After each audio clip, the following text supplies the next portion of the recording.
अस्सलाम वालेकुम रहमतुल्लाहि वबरकातुहू।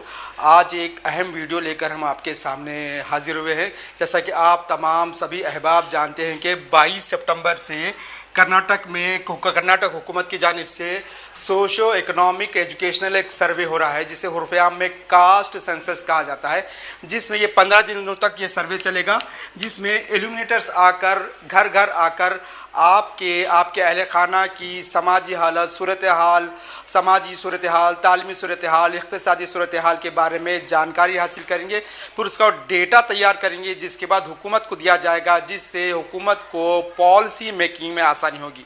तो हम आपके सामने उस ज़िमन में हुकूमत ने 60 सवाल तश्कील दिए हैं। उन 60 सवालों को आपको किस तरह से भरना है, उसके ताल्लुक़ से जानकारी फराहम करने के लिए हम ये वीडियो बना रहे हैं।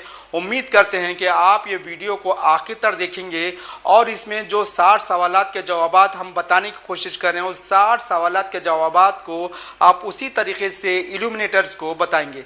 चलिए, इसमें पहले जो पहला सफ़ा जो है उस सवालात का, उसमें ये ज़िले का नाम, जिस तरह से आपका डिस्ट्रिक्ट नेम आपका है, जैसे कि आप अगर से गुलबर्गा में है, बीदर में है, मैसूर में है, कहीं पर भी जो है वो ज़िले का नाम रखना है। ये इल्यूमिनेटर का काम है। तालुक़े का नाम वगैरह भर्ती करने गए, पूरा इल्यूमिनेटर का नाम है, ये रहेगा। फिर उसके बाद जो है आपको जो अहम सवालात वगैरह आएंगे, हाँ, तो इसमें जिस तरह से ये सवालात दिए गए, जिसमें डिस्ट्रिक्ट का नाम, ज़िला कोड, तालुक़े का नाम, तालुका कोड, गांव, शहर ward code, ward number, block number, घर नंबर, डाक का पता। फिर यहाँ से आपका पहला सवाल शुरू होता है, घर के हेड ऑफ द फैमिली, घर के सरबराह का स्मार्टफोन नंबर। जिस तरह से आप अगर से आपके घर में आप बड़े हैं, या आपके वालिद साहब बड़े हैं, या आपके बड़े भाई बड़े हैं, जो हेड ऑफ द फैमिली है, उसका यहाँ पर आपको नंबर देना है। जैसे कि कुछ भी एक नंबर आपको जो है, जो आपके अहले खाना, जो आपके हेड ऑफ द फैमिली जो भी है, वो आपको यहाँ पहला फ़ोन नंबर आपको यहाँ पर देना है, ताकि इल्यूमिनेटर्स को वो स्मार्टफोन होना चाहिए, ताकि फर्दर जो इल्यूमिनेटर जब आपका ये फॉर्म भरेगा, तो आखिर में जितना फॉर्म भरने के बाद उसकी जानकारी आपको एक PDF फॉर्मेट में आपके हेड ऑफ द फैमिली के फ़ोन में PDF फॉर्मेट आएगा, जिससे आपको भी समझने में आसान होगी कि आपने इल्यूमिनेटर को किस तरह की जानकारी दी है। चलिए, इसी तरीके से आगे बढ़ते हैं। ये देखो, उसके बाद है दूसरा सवाल, घर के सरबराह के वालिद की तफसीलात। घर के सरबराह के वालिद की तफसीलात, यानी कि अगर से आप घर में हैं, या आपके वालिद आपके घर के सरबराह हैं, आपके हेड ऑफ द फैमिली आपके वालिद हैं, तो उनके वालिद की तफसीलात यहाँ पर आने चाहिए। अगर से मेरे वालिद हैं, तो ये यहाँ पर मेरे दादा के तफसीलात आने चाहिए कि यहाँ पर मेरे दादा ने जो है कहाँ तक तालीम हासिल की थी। यहाँ पर ये दिया गया option SSLC, POC, graduate, post graduate, ये मेरे दादा के तफसीलात आना चाहिए, मेरे वालिद की नहीं है। मेरे वालिद मेरे हेड ऑफ द फैमिली है, तो ये मेरे दादा की तफसीलात यहाँ पर देना है कि घर के सरबराह के वालिद की तफसीलात, तो यहाँ पर देना है। यहाँ पर पूरे ऑप्शन है, जैसा कि उनकी एजुकेशन क्वालिफिकेशन क्या थी मेरे दादा क्या सरकारी मुलाजिमत करते थे या प्राइवेट थे, तो उनका ज़िला पैदाइश कहाँ पर पैदा हुए थे, या गुलबर्गा में पैदा हुए थे, बीजापुर में पैदा हुए थे, यादगिर में पैदा हुए थे, हैदराबाद में पैदा हुए थे, कहाँ पैदा हुए थे, ज़िला पैदाइश, ज़िले के बाहर पैदा हुए थे। अगर से हम गुलबर्गा में हैं, तो क्या वो गुलबर्गा से बाहर यादगिर या बीजापुर में पैदा हुए थे यहाँ पर, या फिर रियासत के बाहर, यानी कि हम कर्नाटक की बात करें, क्या वो तेलंगाना में पैदा हुई, उस तरह की यहाँ पर जानकारी देना है। इस तरह से ये सेकंड क्वेश्चन में और एक है, घर के सरबराह का फ़ोन नंबर। यहाँ पर भी जो है घर के सरबराह का फ़ोन नंबर पूछा जाना है, यहाँ पर हेड ऑफ द फैमिली का फ़ोन नंबर देना चाहिए। फिर थर्ड क्वेश्चन है, घर हेड ऑफ द फैमिली का राशन कार्ड नंबर, जो राशन कार्ड नंबर है, यहाँ पर थर्ड में राशन कार्ड नंबर देना है। इसी तरीके से फोर्थ में तमाम घर वालों के आधार कार्ड नंबर। अच्छा, इल्यूमिनेटर आएंगे तो 3 तरीके से ये सर्वे करने के उनके वास्ते इल्यूमिनेटर के पास 3 ऑप्शंस है आपके घर का सेंसस करने के। पहला, वो राशन कार्ड से कर सकते हैं आपके घर का सर्वे, और दूसरा आधार कार्ड से कर सकते हैं। आधार कार्ड भी अगर से पास किसी नहीं है, तो आधार का एनरोलमेंट नंबर से भी सर्वे में उनको शिरकत की जा सकती है, शरीक किया जा सकता है। तो बेहतर यही होगा कि आप आधार कार्ड से ही इल्यूमिनेटर को आपके घर का सर्वे करने की इजाज़त दीजिए, या फिर उनको बोलिए, गुजारिश कीजिए कि आधार कार्ड के बेस पर ही वो ये 60 सवालात का जवाब सुन ले। चलिए, यहाँ पर आधार कार्ड घर के तमाम, अगर से घर में 5 अफराद हैं, तो 5 अफराद के जो है घर के आधार कार्ड नंबर, यहाँ पर आधार कार्ड। सवाल नंबर 4, घर के अफराद के तमाम के आधार कार्ड यहाँ पर आपको पूरे लिखाना है। अच्छा, यहाँ पर आधार कार्ड या फिर आधार कार्ड नहीं है, अगर से आपके पास 6 साल बेटी है जिसका आधार कार्ड नहीं बना, 6 साल बेटा है आधार कार्ड नहीं बना, तो उसको आधार का एनरोलमेंट नंबर भी दिया जा सकता है। यानी कि आपने एप्लीकेशन दी है आधार के लिए फॉर्म भरा है, अभी नंबर नहीं आया है, मगर जो एनरोलमेंट नंबर है उससे भी यहाँ पर काम किया जा सकता है। फिर घर के तमाम अफराद का election ID card epic number पूछा जा रहा है सवाल नंबर 5 में। Election ID card epic number तमाम घर के अफराद का एपिक नंबर देना है। फिर उसके बाद घर के तमाम अफराद का नाम, सवाल नंबर 6, घर में जितने भी अफराद हैं उनके नाम में हेड ऑफ द फैमिली के साथ।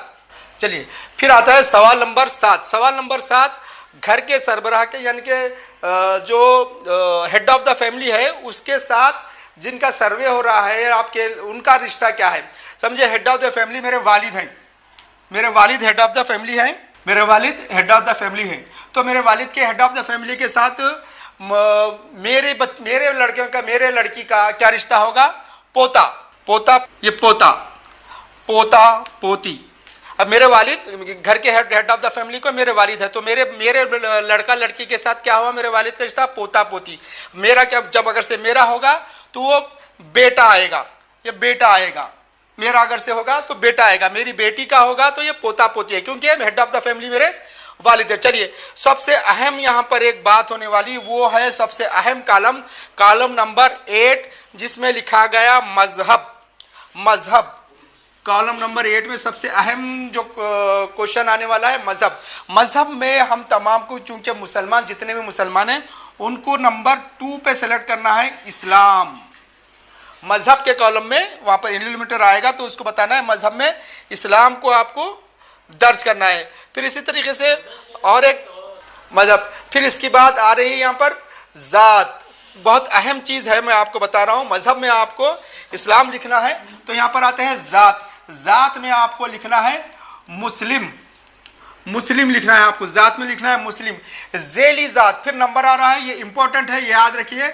मजहब में आपको लिखना है 8 नंबर में आपका जो मजहब है, मजहब में आपको लिखना है इस्लाम, वो ऑप्शन आएगा। जात में लिखना है मुस्लिम। फिर ज़ेली जात में जो है, ज़ेली जात में गवर्नमेंट ऑफ कर्नाटका ने मुसलमानों की 36 रिजर्वेशन दिया है, 36 जातों को रिजर्वेशन दिया है गवर्नमेंट ऑफ कर्नाटका ने, 36 जातों को रिजर्वेशन दिया है। वो उन जातों में जैसे कि बागबान, फूलमाली, छपरबंद, इस तरह से मेहतर, हजाम जो मुस्लिम है, नदाफ, इस तरह के 36 सबकास्टों को कर्नाटक हुकूमत ने रिजर्वेशन दिया है। तो उन 36 जातों, अब जैसे दूसरे यहाँ पर अगर से आप सैयद हैं तो यहाँ पर सैयद लिखिए, सैयद, शेख हैं, जो भी है आप, वहाँ पर ये ज़ेली जात लिखना है, ज़ेली जात सब कास्ट लिखना है। फिर इसके अलावा यहाँ पर जो क्वेश्चन नंबर 11 है, क्वेश्चन सिनोनिमस यानी लिखने का, जैसे बागबान जमात है, या बागबान जमात को बाज़ जगह जो है बागबान इस तरह भी लिखा जाता है, बाज़ जगह BAGBAN लिखा जाता है, बाज़ जगह पर BAG बागवान इस तरह का भी लिखा जाता है। तो ये सिनोनिमस जातें जो है वो 11 में इस तरह से आएंगी, तो इनको इस तरह से 11 में लिखना है। अगर से आप बागवान है, फूलमाली है, इस तरह से जो भी है उसको इस तरह से ये करना है। फिर यहाँ पर क्वेश्चन नंबर 12 है, क्या आप जात सर्टिफिकेट हासिल किए, कास्ट सर्टिफिकेट आपके पास है, अगर से आप खसाब हैं, कुरैशी हैं तो उनको रिजर्वेशन हासिल है, तो कास्ट सर्टिफिकेट अगर से है तो कास्ट सर्टिफिकेट हाँ लिखना है। अगर से आप खसाब हैं, आपके पास कास्ट सर्टिफिकेट नहीं है तो नहीं लिखना है। इसी तरह जेंडर 13 नंबर पे आ रहा है, जेंडर मेल, फीमेल या थर्ड जेंडर। अगर से आप मेल है, फीमेल है, यहाँ पर थर्ड जेंडर लिखना है। जिस दिन आपका सर्वे हो रहा है, जिस दिन आपका सेंसस हो रहा है, उस दिन आपकी उम्र क्या है वो यहाँ पर उम्र लिखना है। समझिए, जो भी आपकी उम्र है, ज़रूरी नहीं है कि डेट ऑफ बर्थ के मुताबिक आप वो एग्जैक्ट करके बताएं, जो उम्र चल रही है उसी उम्र के हिसाब से यहाँ पर आपको सवाल नंबर 14 में जो है आपको आपकी एज लिखाना है। या इस तरह से ये 14 हो गए। अच्छा, एक अहम बात यहाँ पर है जो है सवाल नंबर 15 15 में सबसे अहम बात यह है कि हम में से बहुत से लोग मादरी ज़बान की अहमियत नहीं समझते। मादरी मदर टंग, कर्नाटक में बेशतर मुसलमानों की मादरी ज़बान है उर्दू। हम लोग गफलत में क्या कर देते हैं, हिंदी बोलते हैं अपनी मादरी ज़बान को। कर्नाटक में बेशतर मुसलमानों की मादरी ज़बान है उर्दू। इसलिए कॉलम नंबर 3 सवाल नंबर 15 में, सवाल नंबर जो 15 है मादरी ज़बान का, उसमें टिक करना है उर्दू। तीसरे नंबर पर है। बहुत से कर्नाटक में अक्सर मुसलमानों की मादरी ज़बान है उर्दू। तो याद रखिए ये बहुत अहम डाटा होने वाला है, तो उस डेटे का सही इस्तेमाल होने से अपनी मादरी ज़बान उर्दू ज़रूर लिखाएं। हाँ, जिनकी मादरी ज़बान उर्दू नहीं है वो दूसरी ज़बानें लिखाने के लिए आज़ाद हैं, मगर जिन मुसलमानों की मादरी ज़बान उर्दू है वो कॉलम नंबर 15 नंबर सवाल नंबर 15 में उर्दू को ज़रूर टिक करें। अच्छा, इसके बाद आ रहा है सवाल नंबर 16। सवाल नंबर 16 में आपको पूछा जा रहा है आप हैंडीकैप हैं क्या। सवाल नंबर 16 पूछा जा रहा है हैंडीकैप हैं क्या। हैंडीकैप अगर से हैंडीकैप हैं तो उसका एक हर हैंडीकैप को एक यूडीआईडी नंबर मिलता है। अगर से हैं तो वो यूडीआईडी नंबर यहाँ पर आपको देना है। अगर आपके पास यूडीआईडी नंबर ना हो तो माजूर पेन की सर्टिफिकेट, यानी सर्टिफिकेट जो होती है हैंडीकैप सर्टिफिकेट, वो होना। अगर से के पास आपके पास यूडीआईडी नंबर भी नहीं है और इसकी आपके पास माजूरपन की सर्टिफिकेट भी नहीं, हैंडीकैप सर्टिफिकेट भी नहीं है, तो फिर आपको क्या करना है, जो एलिमिनेटर आएगा वो आपकी फ़ोटो लेगा। भाई आपका पाँव अगर से पोलियो ज़दा है, किस तरह से आपका कौन सा बॉडी का कौन सा पार्ट से आप हैंडीकैप है, उसकी आपकी फ़ोटो लेगा। तो इसके ऊपर बराबर कोऑपरेट करें। 16 नंबर सवाल को अच्छी तरह समझ लें। सवाल नंबर 16, सवाल नंबर 16 में भी है कि वही सवाल 16 को और आगे गया है, क्या आप अगर से हैंडीकैप हैं तो रोज़ अपनी सरगर्मियों के लिए आपने कोई केयर टेकर रखा है। तो यहाँ पर सवाल है, यहाँ पर अगर से हाँ तो क्या आपने एम्प्लॉय रखा है या फिर आपकी देखभाल के जो हैंडीकैप है उसके देखभाल के लिए कोई घर का आदमी काम करता है, वो यहाँ पर टिक करना। अगर हाँ तो ख़ानदानी फ़र्द या फिर आपने उसको एम्प्लॉय रखा है, वो आपको टिक करना है। फिर आप जो अगर से आप हैंडीकैप हैं तो हैंडीकैप के दौरान जो है उसको अपने हेल्प के लिए कौन से सामान इस्तेमाल करते हैं उसकी लिस्ट यहाँ पर दी है। जैसे कि ट्राईसाइकिल दी गई है, स्मार्ट छड़ी दिए गए हैं, सुनने का आला दिया गया है, चौपाई दिया गया है, हाँ, इस तरह से ये इलेक्ट्रॉनिक चेयर दी गई है, बैसाखी दी गई है। ये ऑप्शंस हैं आपको, अगर से आप माजूर हैं, हैंडीकैप हैं, तो ये ऑप्शंस आपके पास हैं कि आपको किस तरह से आपकी रोज़मर्रा आप डेली लाइफ में अपने आप को मूव करने के लिए किन चीज़ों का इस्तेमाल करते हैं। इस तरह से जो है क्वेश्चन नंबर 17 में पूछा जाए आपकी मार्शल स्टेटस, आप शादीशुदा हैं या नहीं हैं। इसमें पूरी तरीके से पूरी एक लिस्ट बताई गई है। 14 ऑप्शंस आपको दिए गए हैं। 14 ऑप्शंस में पूछा गया है कि आप गैरशुदा अनमैरिड हैं, अनमैरिड यहाँ इसी बरादरी में, अगर से आप सैयद हैं तो सैयद बरादरी में शादी की, आप बागबान हैं तो क्या बागबान बरादरी में शादी की, आप खसाब हैं तो खसाब बरादरी में शादी की है, या फिर बैन बरादरी शादी यानी कि इंटर कास्ट मैरिज हुई है। जैसा कि बागबान है तो खसाब बरादरी में शादी की है, सैयद है तो शेख बरादरी में शादी की है। या फिर फोर्थ ऑप्शन है इंटर रिलीजियस, बैन मजहबी शादी की, इंटर रिलीजियस शादी की, अगर आप मुस्लिम हैं तो किसी नॉन मुस्लिम से शादी की है, इस तरह का। क्या बेवा से शादी की है, क्या आप विडोवर हैं, या फिर बेवा जिसकी, क्या फिर आप बेवा है जिसकी दोबारा शादी हुई है, आप तलाशशुदा है, शोहर से अलहदा, बीवी से अलहदा, मुतादी, इस तरह से जो है यहाँ पर 17 आपको जो है आपकी अज़वाजी हैसियत बताने के लिए क्वेश्चंस दिए गए हैं। इसका भी आपको पूरी तरीके से भर के आपको जवाब देना है। शादी के वक्त यहाँ पर क्वेश्चन नंबर 18 में जो है आपको बताया गया है शादी वक्त आपकी उम्र क्या थी। शादी के वक्त आपकी उम्र क्या थी, 22 साल में हुई, 23 साल में हुई, 18 साल में हुई, 30 साल में हुई, 34 साल में हुई, जो भी आपकी उम्र हुई है शादी के वक्त आपकी जो उम्र थी वो उम्र आपको यहाँ पर एलिमिनेटर को आपको मालूम कराना है। फिर यहाँ पर स्कूल की क्वेश्चन नंबर 19 भी एक अहम है। स्कूल की किस्म, आपने किस किस्म के स्कूल से तालीम हासिल की, यहाँ पर पूरे ऑप्शंस दिए, जिस तरह से government Kannada medium school, government English medium school, government Urdu medium school, government Tamil medium school, इस तरह से पूरे ऑप्शंस दिए गए हैं जिसमें आपने जिस तरह से तालीम हासिल की उसको आपको जानकारी देना है। जैसा कि हम अगर से मेरी बात करें तो हम गैर सरकारी उर्दू मीडियम स्कूल, इसमें हमारी तालीम जिस तरह से दूसरे अहबाब हैं सरकारी अंग्रेजी मीडियम स्कूल, इस तरह से आपको आपकी तालीम किस स्कूल में हुई उसके ताल्लुक से आपको जानकारी देना है। अच्छा, यहाँ पर जो है आपकी हायर एजुकेशन क्या है, क्वेश्चन नंबर 20 में पूछा जा रहा है हायर एजुकेशन क्या है।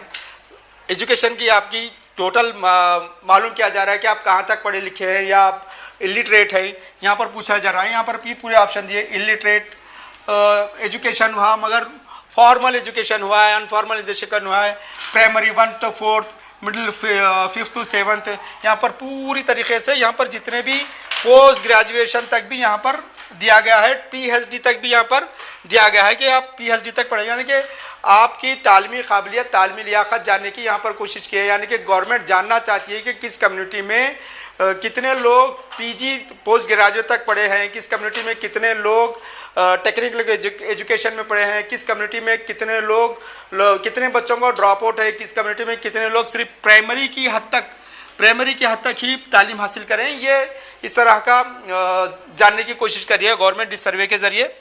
हाँ, सवाल नंबर 21 में पूछा जा रहा है, यानी कि इस 6 से 16 साल तक की उम्र के जिन्होंने ड्रॉप आउट्स हुए हैं वो कौन सी क्लास से ड्रॉप आउट हो, किस एज में ड्रॉप हो गए, वो पूछा जा रहा है। एक तरफ हुकूमत एजुकेशन क्वालिफिकेशन पूछ रही है कि कहाँ तक पढ़े हैं, अगर से ड्रॉप आउट्स है तो ड्रॉप आउट्स की भी जानकारी देने की हुकूमत कोशिश कर रही है। सवाल नंबर 21 में पूछा जा रहा है कि स्कूल छोड़ने वाले स्टूडेंट्स की डिटेल्स सिर्फ 6 से 16 साल की उम्र तक किस जमात से स्कूल तर्क की थी।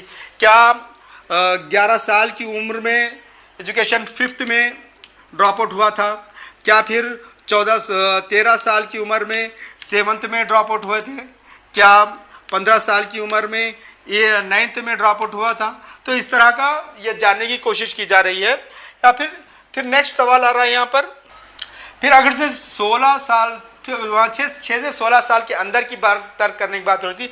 अब यहाँ पर इसी में जो है सी में आ रहा है कि 6 से 16 साल की उम्र में स्कूल जो तर्क किए थे उसकी वजह क्या थी, क्या गरीबी की वजह से स्कूल ड्रॉप आउट हुए थे, क्या स्कूल दूर था, क्या फिर स्कूल के टाइमिंग आपको बराबर नहीं थी, क्या टीचर का खौफ था, क्या टीचर्स वक्त के पाबंद नहीं थे, क्या एजुकेशन प्रॉपर नहीं थी, या फिर वालिदैन की दिलचस्पी गैर दिलचस्पी थी बच्चों के स्कूल में, क्यों जैसे 6 से 16 साल की उम्र में ये बच्चा स्कूल नहीं गया, ये यहाँ पर हुकूमत जानने की कोशिश करे। इसमें भी काफ़ी ऑप्शंस वगैरह दिए गए हैं।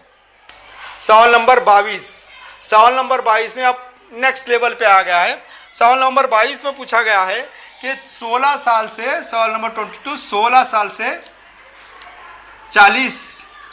40 साल तक की उम्र में एजुकेशन कंटिन्यू ना करने की क्या वजूहत है। 10th पढ़े, 10th पढ़ने के बाद छोड़ दिया, डिसकंटिन्यू हो गए, पीयूसी में नहीं लिया, किसी डिप्लोमा में एडमिशन नहीं लिया, छोड़ने की वजह क्या थी। वही था, क्या गुर्बत मसाइल थे, गुर्बत माली मसाइल से थे, क्या कॉलेज के स्कूल के औकात ये दिए गया, पढ़ाई समझ में दुश्वारी हो रही थी, क्या वजह से 16 साल के मैट्रिक के बाद एजुकेशन जारी नहीं रखा गया, उसकी भी यहाँ पर जानकारी लेने की कोशिश की गई है। 23 में भी वही पूछा है कि अन्य एजुकेशन की वजह क्या थी, अगर से आप ड्रॉप आउट हुए हैं, आपने मैट्रिक के बाद कंटिन्यू नहीं किया है एजुकेशन को, तो उसके वजह क्या थी, वो भी यहाँ पर वही पूछा जा रहा है। अच्छा, फिर ये सवाल नंबर 24 में पूछा जा रहा है हुकूमत की जानिब से एजुकेशन सेक्टर में आपको क्या क्या बेनिफिट्स हुए हैं, उसके ताल्लुक से यहाँ पर पूछा जा रहा है। सवाल नंबर 24 में हुकूमत की जानिब से एजुकेशन बेनिफिट्स क्या क्या लिए। Veterinary, agriculture, horticulture, forestry, fisheries courses में क्या दाखिला लिया था, क्या गवर्नमेंट मेडिकल सीट ली थी, क्या गवर्नमेंट कॉलेज से इंजीनियरिंग सीट ली थी, या फिर आयुर्वेदिक कोर्सेस, होम्योपैथी, यूनानी, नेचुरोपैथी कोर्सेस में गवर्नमेंट कॉलेजेस में दाखिला लिया था, डिप्लोमा कोर्सेस में दाखिला लिया था, मेडिसिन के पीजी कोर्सेस में दाखिला लिया था, या दीगर प्रोफेशनल कोर्सेस में दाखिला लिया था, या किसी तरह से तमाम यहाँ पर जो है BA, BSc, BCom, MCom MSc, सरकारी हॉस्टल, अगर से आपने अपने एजुकेशन टाइम एजुकेशन पीरियड में गवर्नमेंट की किसी फैसिलिटी का आपने फ़ायदा लिया था तो उसकी यहाँ पर आपको जानकारी देना है। इसी तरीके से इसी में सवाल है बी में सरकारी मुलाजमत के फ़ायदे। बी में जो है सरकारी मदद के आपको group A B C D इसमें से कोई आप जॉब मिला आपको गवर्नमेंट से, ग्रुप ए का, ग्रुप बी का, ग्रुप सी का, ग्रुप डी जिसे जो है सबसे कम चपरासी जिसे कहा जाता है पियोन, इस तरह की आपको क्या तो जॉब वगैरह मिली है, उस तरह का यहाँ पर पूछा गया है। अपने यहाँ पर इसी में सी में पूछा गया है रेजिडेंशियल स्कूल्स या फिर हॉस्टल्स की सहूलत आपने अपने स्टूडेंट पीरियड में इस्तेमाल की है। Pre matric hostel, post matric hostel, government residential school, Navodaya Morarji Desai residential school, Rani Chennamma residential school, Kasturba, क्या आपने इसमें से किसी स्कूल से अपनी तालीम के तालीमी मरहले के दौरान क्या इस्तेमाल किया है, ये इसमें पूछा जा रहा है। अच्छा, इसमें यह भी पूछा जा रहा है कि आप आप जब आपके एजुकेशन के दौरान आपने किसी तरह की स्कॉलरशिप अवेल की थी, यहाँ पर पूछा जा रहा है स्कॉलरशिप अवेल की थी, pre matric scholarship, post matric scholarship, foreign study scholarship या दूसरा किस तरह की स्कॉलरशिप अगर से आपने अवेल की थी तो उसकी यहाँ पर आपको जानकारी देना है। फिर इसी में ई से पूछा ई में पूछा जाए रिजर्वेशन से दीगर बेनिफिट्स वगैरह आपको क्या कुछ मिला है, अगर से आप एससी एसटी माइनॉरिटी जो भी हैं आप, अगर से आपको उसमें से किसी तरह का आपने फ़ायदा लिया है, किसी आपको कर्ज पर किसी तरह की सब्सिडी मिली है, कॉरपोरेशन बोर्ड की जानिब से सेल्फ एम्प्लॉयमेंट के लिए कोई आपको लोन मिला है, या आपको जो है मुफ्त साइट या प्लॉट मिला है, या फिर एग्रीकल्चर लैंड आपको कहीं से मिली है रिजर्वेशन पॉलिसी के तहत, तो अगर से मिली है तो आपको उसकी भी जानकारी यहाँ पर देना है। फिर इसी तरीके से क्योंकि हैदराबाद कर्नाटक को आर्टिकल कॉन्स्टिट्यूशन ऑफ इंडिया के आर्टिकल 371J के तहत खुसूसी फ़ायदे हासिल हैं, तो यहाँ पर भी वही पूछा जा रहा है कि आर्टिकल 371J के तहत आपको कुछ फ़ायदे मिले हैं या नहीं हैं। क्या आपको एजुकेशन सेक्टर में 371J से कुछ फ़ायदा मिला है, क्या एम्प्लॉयमेंट सेक्टर में आपको 371J से फ़ायदा मिला है, अगर से हाँ तो हाँ लिखना है, अगर से नहीं है तो नहीं लिखना है। अच्छा, फिर यहाँ पर फिर एक अहम सवाल पूछा जा रहा है जिससे आपका एम्प्लॉयमेंट वगैरह का परसेंटेज क्या है गवर्नमेंट को मालूम होगा, चाहे वो प्राइवेट सेक्टर में हो चाहे वो गवर्नमेंट सेक्टर में हो। यहाँ पर पूछा जा रहा है क्वेश्चन नंबर 26 में पूछा जा रहा है क्या आप बरसरे रोजगार हैं, क्या आप एम्प्लॉयमेंट है आपके पास, पूछा जा रहा है। तो इसमें ऑप्शन भी दिया गया है, आप सेल्फ एम्प्लॉयमेंट कर रहे हैं, घरेलू काम नहीं, अभी आपको जो है एम्प्लॉयमेंट नहीं मिला है, क्या आपने एम्प्लॉयमेंट के लिए एप्लीकेशन दिया है, काम करने की सलाहियत नहीं है, पढ़ाई की वजह से काम नहीं किया जा रहा है, या फिर आपको मुलाजिमत की ज़रूरत नहीं है। इस तरह के कई ऑप्शंस यहाँ पर दिए गए हैं क्वेश्चन नंबर 26 में। फिर क्वेश्चन नंबर 27 पर जो है ये थोड़ा सा ये ग्रेड 1 किस तरह से जो है गैर सरकारी सेक्टर में माहाना तनख्वाह पर अगर से खुसूसी ओहदों पर खिदमत अंजाम देने वाले अफराद, जैसा कि ये बहुत बड़ी चीज़ है, जैसा कि आप किसी governor, CM, supreme court, high court के जजेस वगैरह हैं क्या, इस तरह की वहाँ पर जानकारी दी जा रही है। मरकज़ी हुकूमत, सेंट्रल हुकूमत में आपने कोई सर्विस दी है, सेंट्रल एजेंसीज बोर्ड्स कॉरपोरेशन में आपने खिदमत दी हैं, डिफेंस सर्विसेज में हैं, रियासती हुकूमत में खिदमत की, जो ग्रेड 1 के हैं, group A, group B, group C, कौन से आपने ये किए है उसके बारे में यहाँ पर आपको जानकारी देना है। मल्टीनेशनल कंपनी, टेक्नोलॉजी इदारे, इस तरह की यहाँ पर ये है इस तरह से। अच्छा, फिर आप पेंशनर्स के बारे में भी यहाँ पर बात की गई है कि आप पेंशनर हैं तो आप किस तरह के पेंशनर हैं, ये पेंशनर्स का है। अगर से पेंशनर तो क्या स्टेट गवर्नमेंट के या फिर सेंट्रल गवर्नमेंट के ए बी के आप ए ग्रुप बी ग्रुप के आप पेंशनर हैं, या फिर डी ग्रुप सेंट्रल और स्टेट गवर्नमेंट के सी या डी ग्रुप के पेंशनर हैं, इस तरह के आपको पेंशन, या फिर आप डिफेंस से जो है रिटायर्ड हो गए हैं या दीगर, उसको आपको यहाँ पे वाजे करना है। इस तरह से क्वेश्चन नंबर 28 28 में आप फिलहाल पूछा जा रहा है कि आप फिलहाल क्या कर रहे हैं, आपका कारोबार क्या है, आपका पेशा प्रोफेशन क्या है, आज का आपका प्रोफेशन क्या है। यहाँ पर पूरे ऑप्शंस वगैरह दिए हैं, तकरीबन 110 ऑप्शंस यहाँ पर दिए हैं। अगरबत्ती कारखाना, अगरबत्ती मुलाजिम, जिस तरह से 100 आपका ज़ाती मुलाजिमत है, आपका पेशा क्या है, उसके ताल्लुक से यहाँ पर ऑप्शंस दिए गए हैं। कितने हैं देखिए, 110 ऑप्शंस दिए गए हैं। 110 ऑप्शंस में आपको बताना है, 110 ऑप्शंस दिए गए हैं। 111 कुछ भी नहीं है बल्कि बता रहा। तो ये ऑप्शंस है, इसमें से आपको एक टिक करना है। इसी तरह से आप फिर MSME 29 पूछ रहा है कि आपने MSME में रजिस्टर कराया है, अगर से हाँ तो हाँ लिखिए, ना तो ना लिखिए। क्वेश्चन नंबर 30 की तरफ बढ़ते हैं। ये एक अहम सवाल है क्वेश्चन नंबर 30 कि आपका खानदानी पेशा क्या है। जिस तरह से बताया जाता है कि भाई जो खानदानी पेशा होता है, ज़राअत है, मवेशी पालन है, धात कारीगर, नजूमी, हज्जाम, तमाशा बताने में, पान फरोश, लोहार, कसाई का बढ़ई, खबर खोदने वाला, भूवेन, दूध फरोश, ये इस तरह के पेशे यहाँ पर, ये पेशों की भी एक बड़ी तफसील यहाँ पर बताई गई है। तकरीबन काफ़ी पेशे बताए गए यहाँ पर। ये देखिए 81 यहाँ पर जो है पेशे बताए गए हैं। 81 पेशे, 80 पेशे बताए गए हैं टोटल। यहाँ पर 80 पेशे बताए गए हैं। इसमें से आपको वो कौन सा पेशा जो है आप इख्तियार किए हुए हैं वो वहाँ पर बताना है। मंदिर का म्यूज़िक, तबला बजाने वाला, सेंधी मजदूर, कठपुतली दिखलाने वाला, तरकारी, फल फूल, सड़क व्यापारी, बर्तन साज, जुलाहा, लकड़ी नक्श निगार, ऊनी कंबल बनाने वाले, ऊन तराशने वाले, इस तरह के टोटल 80 पेशे यहाँ पर बताए गए हैं। उसमें से आपको जो आप कह रहे हैं, अगर से आपके पास नहीं है तो ऑप्शन 81 भी है और ऑप्शन 82 भी है कि कुछ भी नहीं है, आप भी बता सकते हैं। अच्छा, फिर आपको बताना है ये जो आपका वो पेशा अभी भी जारी है, ख़ानदानी पेशा। जो एक क्वेश्चन पूछा 31 में पूछा जा रहा है कि आपका ख़ानदानी पेशा जारी है, यानी कि आपके बाप दादा समझिए लोहार थे, तो आप भी वो लोहार का काम कर रहे हैं, अभी भी वो पूछा जा रहा है। लोहार थे या फिर बीड़ी बनाते थे, वो बीड़ी बनाते थे, तो वो पेशा अभी भी जारी है क्या पूछा जा रहा है। अगर से हाँ तो हाँ बोलिए, या नहीं आपने वो पेशा छोड़ दिया है तो नहीं लीजिए। जिस तरह उसी तरीके से क्वेश्चन नंबर 32 में पूछा जा रहा है पेशे की वजह से बीमारी, आपके इलाके की मुकामी बीमारियां।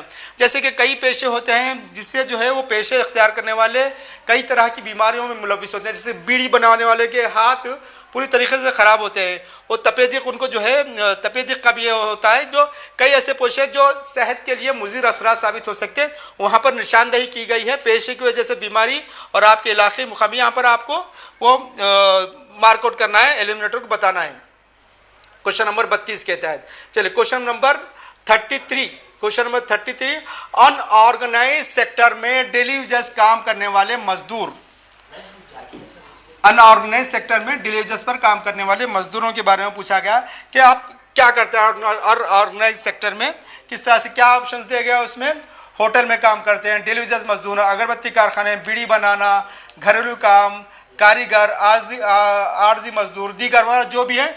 अगर आप रोज़ाना उजरत करते तो यौमिया बताएं, यानी कि आप कितनी कमा लेते हैं, दिन में कितने कमा जाए, उजरत माना मिलते हो, माना उजरत। अगर से डेली अगर से कोई मजदूर जाता है, डेली उजर जो घर बांधने का मजदूर होता है, उसकी रोज़ाना 600 रुपये मिलती है। अगर से जिस दिन जाता है उस दिन 600 रुपये मिलती है, जिस दिन नहीं जाता उस दिन नहीं मिलती है। तो इसी तरह से अगर से उसको माहाना, अगर से वो उजरत पे है उन्हें, तो अगर से उसको कितनी तनख्वाह कितनी मिलती है, माहाना 15,000 16,000 जितनी भी मिलती है उसको यहाँ पर बताना है। तो यहाँ पर फिर नेक्स्ट आ रहा है 34, question number 34 individual annual income. Individual annual income बताया जाए। क्वेश्चन नंबर 34 है इंडिविजुअल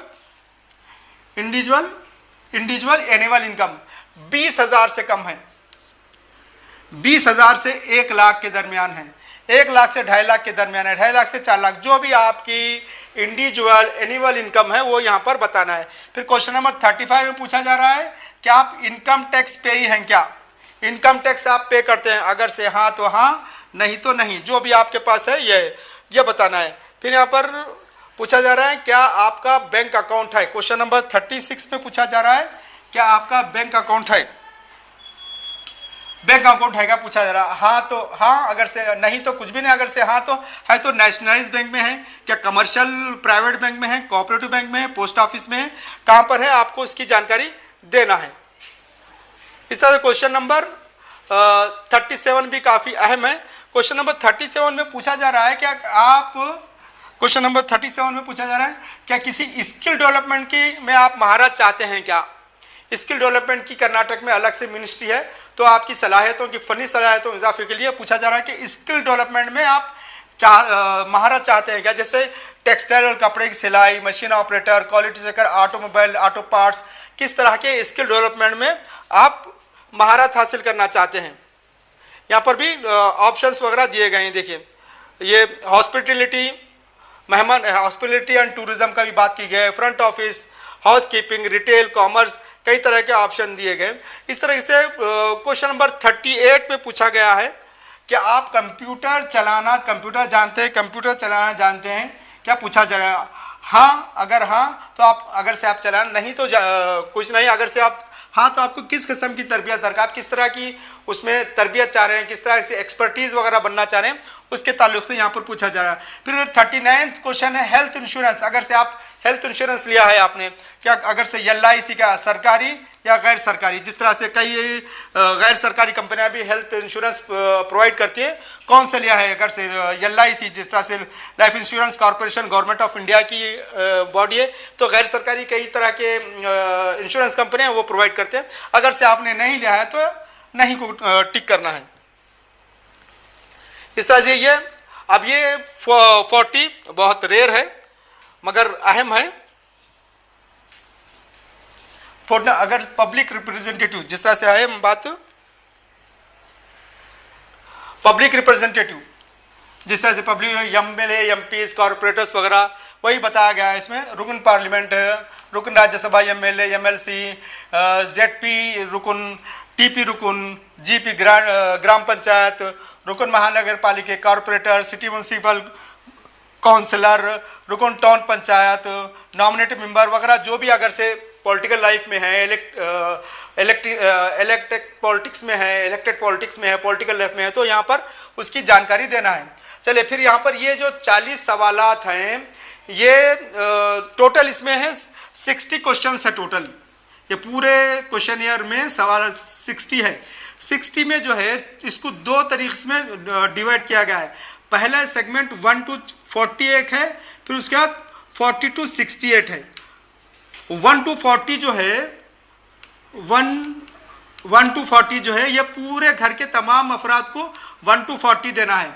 जो हेड ऑफ द फैमिली है उसको 1 to 60 देना है। हेड ऑफ द फैमिली को 1 to 60 देना है, बाकी के जो भी अफराद हैं उनको 1 to 40 जवाब देना है। तो अब ये head of the family 41 question से आगे बढ़ेगा, जिसमें आपकी माली हालत का अंदाज़ा लगाने की कोशिश की जा रही है।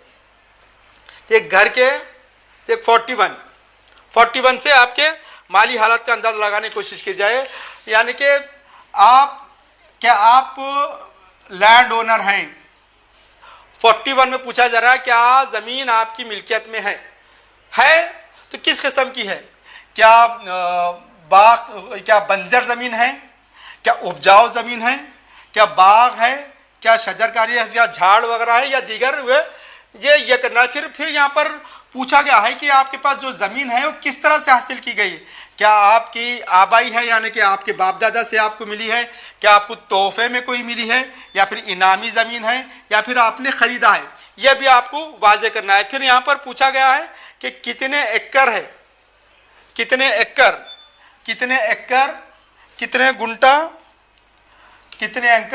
गुंटा है वो भी पूछा। अच्छा, फिर ज़मीन है तो उस पर पानी आबपाशी का ज़रिया कैसा, इस तरह पूछा गया है।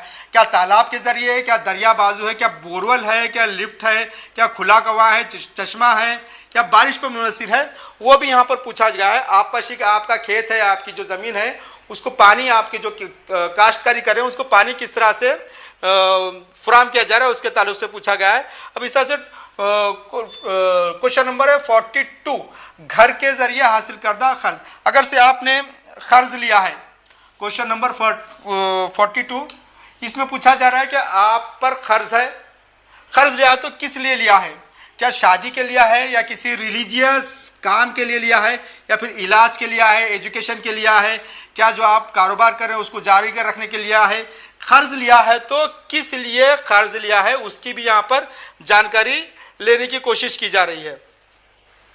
इसमें भी ऑप्शंस हैं, तकरीबन 15 ऑप्शंस यहाँ पर दिए हैं। कर्ज लिया है तो किससे कर्ज लिया है यहाँ पर पूछा जा रहा है। कर्ज लिया है तो कर्ज का जरिया क्या है, कर्ज किससे लिया है, बैंक से लिया है, कोऑपरेटिव सोसाइटी से लिया है, डेवलपमेंट कॉर्पोरेशन से लिया है, कहाँ से लिया है, वो यहाँ पर बताना है आपको कि कर्ज किस तरह से लिया गया है। इस तरीके से क्वेश्चन नंबर 43 में जो है पूछा जा रहा है कि आपके घर में मवेशी कितने हैं, कौन से मवेशी हैं, बैल है या गाय है, भैंस है, कितने हैं, बकरी है, भेड़ है, ये छेली है, बकरी है, मोर, बतख, जो भी है उसकी तफसीलात आपको यहाँ पर देनी है। तो बैल है तो कितने हैं, गाय है तो कितने हैं, भैंस है तो कितने हैं, और फिर इसके अलावा यहाँ पर ना ज़राअत से जुड़ी क्या क्या सरगर्मियाँ आपके पास अंजाम दिए जाते हैं। आप मवेशी पालन भी करते हैं क्या, फार्म जिस तरह से किया जाता है, गोट फार्मिंग की जाती है क्या, वो क्या जिस तरह से फिश फार्मिंग की जाती है या बकरी फार्मिंग की जाती है, जिस तरह से शहद की मक्खी पालन की जाती है। इस तरह से पूछा गया है कि अगर से ज़राअत से जो रिलेटेड एक्टिविटीज़ वगैरह है उसमें भी आप एक्टिव हैं क्या, पूछा गया। इस तरह से पूछा गया है कि मूवेबल प्रॉपर्टीज़ और इमूवेबल प्रॉपर्टीज़ भी यहाँ पर पूछा गया है। क्वेश्चन नंबर 45 में पूछा गया है, क्वेश्चन नंबर 45 में पूछा गया है इमूवेबल प्रॉपर्टीज़ क्या क्या है आपके पास, घर है, तिजारत कमर्शियल बिल्डिंग है या कमर्शियल या इंडस्ट्रियल बिल्डिंग है, क्या ओपन प्लॉट है या दीगर इमारतें कितने हैं या पूछा गया है, यानी कि इमूवेबल प्रॉपर्टीज कितने हैं। फिर इसके अलावा यहाँ पर मूवेबल प्रॉपर्टीज के बारे में भी यहाँ पर पूछा गया है, जैसे कि क्वेश्चन नंबर 46 में पूछा गया है मूवेबल प्रॉपर्टीज के बारे में पूछा गया है। जैसे साइकिल, 2 पहिया साइकिल है आपके पास, या आप 2 पहिया स्कूटर चलाते हैं, स्कूटी चलाते हैं, या फिर आप ऑटो है आपके पास, कार, वैन, बस। यहाँ पर आपकी पूरी तरीके से आपकी माशी, आपका लाइफ स्टाइल जानने की कोशिश की जा रही है। फॉर क्वेश्चन नंबर 46 को ध्यान से पढ़िए, यहाँ पर आपका पूरी तरीके से आपका लाइफ स्टाइल किस तरह से वो जानने की कोशिश की जा रही है। आपके पास कार है या आपके पास 2 व्हीलर है या आपके पास साइकिल है, आप वॉशिंग मशीन इस्तेमाल करते हैं, आप कंप्यूटर लैपटॉप इस्तेमाल करते हैं, क्या आपके पास इंटरनेट है, क्या आप एसी इस्तेमाल करते हैं, आपके पास टीवी है, आपके पास यूपीएस है, आप मोबाइल रखते हैं, लैंडलाइन रखते हैं, फैक्स रखते हैं, कीड़े मकोड़े मारने वाली दवाओं की मशीन रखते हैं, पंप सेट रखते हैं। अगर से यहाँ पर आपकी लाइफ स्टाइल को जानने की कोशिश की गई है 46 क्वेश्चन में। इसको भरते वक्त भी आप ध्यान रखिए, काफ़ी लंबा 21 ऑप्शंस 24 ऑप्शंस दिए हैं, फसल काटने में जेवरात 24 ऑप्शंस यहाँ पर दिए गए हैं। चलिए, यहाँ पर पूछा गया है कि आपके ख़ानदान से जो है फ़ायदा, हुकूमत से हासिल क्या क्या फ़ायदे हो रहे हैं। ख़ानदान के सारे अफराद, ये इंडिविजुअल का नहीं, ख़ानदान के सारे अफराद, क्योंकि 40 से 60 तक जो है वो हेड ऑफ द फैमिली, पूरे फैमिली का स्पोक पर्सन बनकर बात करेगा। तो यहाँ पर वही पूछा जा रहा है कि हुकूमत से आपकी फैमिली क्या क्या फ़ायदे ले रही है। जैसा कि अगर से हम देखा जाए तो जो पेंशन है, भाग्य लक्ष्मी घर की जो हेड ऑफ द जो घर की जो बड़ी खातून है उसको भाग्य लक्ष्मी मिल रही है। गृह लक्ष्मी है, जिस तरह से युवा निधि जो गवर्नमेंट ऑफ कर्नाटका से युवा निधि मिल रही है, जो ग्रेजुएट बच्चे हैं जिनको 3 साल तक जॉब नहीं मिला है ग्रेजुएशन कंप्लीट करने के बाद, तो उनको युवा निधि मिल रहा है। इस तरीके से पूरा पूछा जा रहा है कि किस तरह की गवर्नमेंट से कुछ आपको बेनिफिट मिल रहे हैं, आपके ख़ानदान को इसमें पूछा जा रहा है। मिल रहे हैं तो आपको इसमें जानकारी देना है। अच्छा, फिर आपका रेजिडेंशियल भी देखा जा रहा है कि आप किस इलाके में रहते हैं। क्वेश्चन नंबर 48 में देखा जा रहा है कि आपके रेजिडेंशियल के आपके आसपास आप कहाँ रहे हैं, सिटी में रह रहे हैं, सिटी में हैं क्या स्लम इलाके में रह रहे हैं। अगर से आप रूरल एरिया में रहे तो क्या वो रेवेन्यू विलेज है। अगर से आप रियोनेविल है तो क्या आप फॉरेस्ट एरिया में रह रहे हैं, क्या हिल स्टेशन में रहे, हिल पहाड़ी इलाके में रह रहे हैं, कहाँ रह रहे हैं आपकी, ये भी यहाँ पर जानकारी दी गई। क्वेश्चन नंबर 49 में आपके मकान के ताल्लुक से जानकारी ली जा रही है कि आपका मकान किस किस्म का है। क्या आप आरसीसी छत के साथ पक्का घर है, क्या आप अपार्टमेंट में रह रहे हैं या मिट्टी का कच्चा घर है, ईंटों की दीवार है, खुपरेल या शीट छेद, नारियल के पत्तों या सुपारी घास से बनी हुई झोपड़ी में, किस तरह से आप किस तरह के मकान में रह रहे हैं, उस तरीके के यहाँ पर क्वेश्चन नंबर 49 में आपके घर के ताल्लुक से पूछा जा रहा है। फिर आप यहाँ पर क्वेश्चन नंबर 50 में आप जो ड्रिंकिंग वाटर है, ड्रिंकिंग वाटर का आपका सोर्स क्या है, किस तरह से पी रहे हैं, नल है, हैंडपंप है, या फिर कुएं से पानी पी रहे हैं, या नदी नाला नहर से ला रहे हैं, या घर का आंगन, घर के अंदर नल है, क्या घर कुआं है, घर के अहाते में बोरवेल है, या फिर टैंकर के जरिए आप पानी मंगा कर पी रहे हैं, किस तरह का पानी आप पी रहे हैं, वो ड्रिंकिंग वाटर का सोर्स यहाँ पर आपको जवाब देना है। अगर जब सिटी में भी हैं या फिर देहात में हैं, जो भी आपके पास ड्रिंकिंग वाटर का सोर्स है उसका आपको जवाब देना है। इसी तरह से आप पकवान के लिए क्या इस्तेमाल, क्वेश्चन नंबर 51 में पूछा जा रहा है, पकवान के लिए आप किस तरह से ईंधन इस्तेमाल कर रहे हैं। क्या ऑप्शन है उसमें, आप क्या करंट पर पकाते हैं, क्या आप मिट्टी के तेल पर पकाते हैं, क्या आप एलपीजी पे पकाते हैं, क्या बायोगैस पे पकाते हैं, क्या जलाने की लकड़ी, या फिर सोलार एनर्जी, या खाना नहीं पकाया जाता, या कोयला, गोबर के भूसा, किस तरह से आप पकवान के लिए किस तरह की एनर्जी, किस तरह का ईंधन इस्तेमाल करते हैं, उसके ताल्लुक से क्वेश्चन नंबर 51 में आपसे पूछा जा रहा है। इसी तरीके से आप जिस घर में हैं, आप वो आपके घर के ताल्लुक से, आपकी मिल्कियत के ताल्लुक से पूछा जा रहा है, आप जिस घर में हैं उसकी तफसीलात पूछी जा रही है।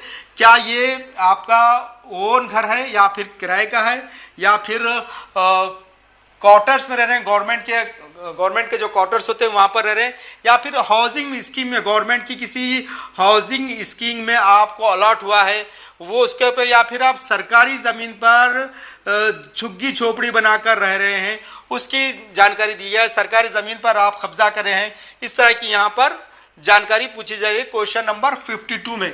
इसी तरीके से क्वेश्चन नंबर 52 में आपके पास कोई जगह है या नहीं पूछा जा रहा है या ओपन प्लॉट आपके पास है, कोई प्लॉट है क्या वो प्लॉट हुकूमत से मंजूर शुदा है, किसी स्कीम तहत हुकूमत ने आपको दिया है, या फिर ज़ाती जगह पर है, हुकूमती जगह पर आपने घर बनाया है, या गैर कानूनी कब्जा है, उस तरह से पूछा जाए। फिर यहाँ पर और एक अहम बात पूछी जा रही है क्वेश्चन नंबर 54 में, बैतुल खला, लैट्रिन की सहूलत आपके घर में है या नहीं है, घर के अंदरूनी हिस्से में है लैट्रिन, घर के आंगन में है, या फिर आप पब्लिक टॉयलेट इस्तेमाल करते हैं, या फिर आप दीगर बोल के पूछा गया है, यानी कि आप बाहर कहीं जाते हैं। फिर इस तरह से क्वेश्चन नंबर 55 में पूछा गया है कि आपके पास रोशनी, लाइट का सोर्स क्या है, क्या आप बिजली इस्तेमाल करते हैं घर में, या तेल का चिराग जलाते हैं, मिट्टी का तेल जलाते हैं, या फिर सोलार लैंप इस्तेमाल करते हैं। फिर इस तरह से बचे। और क्वेश्चन नंबर 56 फिर ये पूछा जाए आपकी लोकेलिटी में क्या ये सहूलियात दस्तयाब हैं, क्या है, इंटरनेट आपके एरिया में आता नहीं आता, रास्ता है आपके देहात के रास्ते के दरमियान, अगर से एक देहात से दूसरे देहात को अगर से जाना है तो क्या कोई पुल वगैरह पड़ता है क्या, उस तरह का यहाँ पर पूछा गया है। क्या आपको ट्रांसपोर्टेशन की सहूलत आपके लिए अवेलेबल है, नहीं पूछा गया है, या मेडिकल फैसिलिटीज़ आपके लिए अवेलेबल है, नहीं पूछा गया है, सरकारी खेल का मैदान वगैरह है या नहीं पूछा गया है, पार्क वगैरह है क्या, नहीं पूछा गया है। इस तरह से तकरीबन 11 सवाल पूछे गए। यहाँ पर खबरस्तान भी है या नहीं आपके एरिया में, खबरस्तान पूछा गया है, रूरल मार्केट है नहीं है पूछा गया है, जिम पूछा गया है, लाइब्रेरी है या नहीं है पूछा गया है। अच्छा, फिर यहाँ पर क्वेश्चन नंबर 57 में एक अहम सवाल पूछा गया है, खासकर ये देही इलाकों के लिए अहम सवाल होता है, क्या आपका रेजिडेंशियल एरिया किस खतरे से दो चार है, क्या वहाँ पर हमेशा सैलाब आते रहता है, या समंदरी कटाव है, या वहाँ पर ज़मीन खिसकती रहती है, क्या वहाँ पर खायत पड़ता है, क्या वहाँ पर ह्यूमन और जानवरों में, एनिमल में कॉन्फ्लिक्ट है, या जंगली आग के ख़तरात है। इस तरह से आपके रेजिडेंशियल, अगर से आप शहरी इलाकों में है तो भी यहाँ पर मुसलसिल जो है पानी जैसी सूरत हाल यहाँ पर आती है, तो यहाँ पर इसका भी ध्यान रखें। फिर यहाँ पर यह पूछा जा रहा है कि आपके क्वेश्चन नंबर 58 में पूछा जा रहा है कि आपके कुंबे का कोई फ़र्द एनआरआई है, एनआरआई 58 में पूछा जा रहा है NRI है क्या कोई आपके, अगर से NRI है तो कौन से कंट्री में है? अमेरिका में है, ब्रिटेन में है, जापान में है, जर्मनी में है, ऑस्ट्रेलिया में है, गल्फ कंट्रीज़ में है, कनाडा में है, रशिया में है, किस तरह के कौन से कंट्री में आपका घर का फ़र्द NRI है, उसको यहाँ पर आपको वाजे करना है। और फिर पूछ रहा है कि किस तरह की कारोबार क्या करते हैं, अगर से हम क्या डॉक्टर हैं, क्या इंजीनियर हैं, क्या कारोबार करते हैं। अच्छा, फिर 59 में भी एक अहम पूछा गया है, क्या आपके कुंबे में कोई कोर्ट में केस चल रहा है?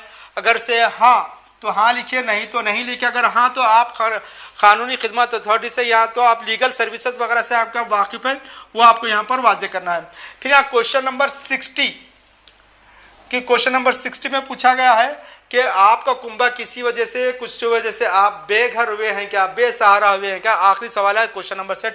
अगर से हाँ तो हाँ लिखिए, नहीं तो नहीं। अगर हाँ तो अगर से आपका कुंबा किसी वजह से मुतासिर बेघर हुआ है तो क्या आप इसकी ज़िंदगी बुरी तरह मुतासिर हुई, फिर आपको रिहैबिलिटेट किया गया है। ये क्वेश्चन नंबर 60 का आखिरी है। तो इन 60 क्वेश्चंस का आपको इत्मीनान से जवाब देना है। वक्त एलिमिनेटर आएगा तो उसके साथ आपको ताउन करना है, ताउन करके वो आपको सही जवाब देना है। आप सही जवाब देंगे तो गवर्नमेंट के पास सही डेटा आएगा, सही डेटा आएगा तो आपके लिए हुकूमत सही तरीके से प्लान कर सकेगी, सही तरीके से प्लान होगा तो सही तरीके से मंसूबाबंदी होगी, तो सही तरीके से बजट अलॉटमेंट होगा।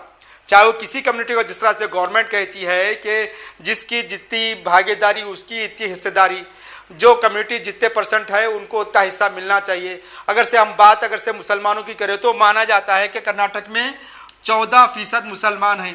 तो क्या बात अगर से मजमूई बजट जितना होता है, स्टेट गवर्नमेंट का जितना बजट होता है उसका 14% मुसलमानों को मिलना चाहिए। कब मिलेगा मुसलमानों को 14% बजट? जब हुकूमत के पास डेटा होगा, हुकूमत पास डेटा होगा कि भाई कितने मुसलमान गवर्नमेंट एम्प्लॉयमेंट में, कितने मुसलमान सरकारी नौकरियों में, कितने मुसलमान हैं। एक मतलब अभी अगर से मालूम है कि भाई 4% है मुसलमान, 4% जो है सिर्फ 4% सरकारी नौकरी में है, जबकि मुसलमानों की आबादी 14%। तो हुकूमत को एनालिसिस करने में, एक पॉलिसी बनाने में आसान है किस तरह से गवर्नमेंट एम्प्लॉयमेंट में मुसलमानों का शरह तनाज़, जिस तरह से मुसलमानों की तादाद बढ़ जा सकी, हुकूमत इस पर पॉलिसी बना सकी। फिर गवर्नमेंट ये देखी कि भाई इंजीनियरिंग, कितने मुसलमान बच्चे इंजीनियरिंग सीट लेते हैं, कितने मुसलमान बच्चे मेडिकल सीट लेते हैं, ये डेटा आएगा उससे। तो गवर्नमेंट अगर से कम लेते हैं तो किस तरह से मुसलमान बच्चों को इंटेंसिव दिया जाए, किस तरह से उनको रिजर्वेशन देकर उनके इंजीनियरिंग में, मेडिकल में सीट का इजाफे किया जाए, इस तरह का डेटा आएगा। तो आप तमाम से हमारी रिक्वेस्ट है कि गवर्नमेंट के जो नुमाइंदे एलिमिनेटर्स जब आएंगे तो उनके साथ भरपूर ताउन कीजिए और सही डाटा हुकूमत को फराहम कीजिए। शुक्रिया।